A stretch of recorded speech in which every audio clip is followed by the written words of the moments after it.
Drones on fiber optics have reshaped not only the battles but the landscape itself.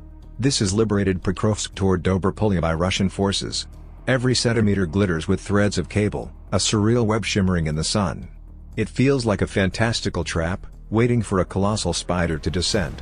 This is how the Army's path looks today, a corridor of steel and spectral light.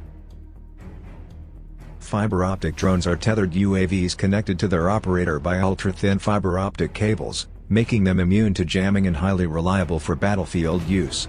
Instead of relying on radio signals, they transmit control commands and live video through the physical cable, ensuring uninterrupted guidance even in heavy electronic warfare environments. A spool of fiber optic cable typically 5 to 20 kilometers long, with prototypes up to 50 kilometers unrolls as the drone flies.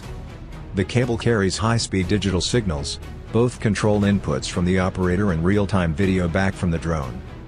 Immunity to jamming. Because the link is physical, electronic warfare tools like radio jammers or spoofers cannot disrupt it. Fiber optic drones are harder to detect since they don't emit radio frequencies. Broken fiber strands can splinter like glass and cause cuts if handled without gloves.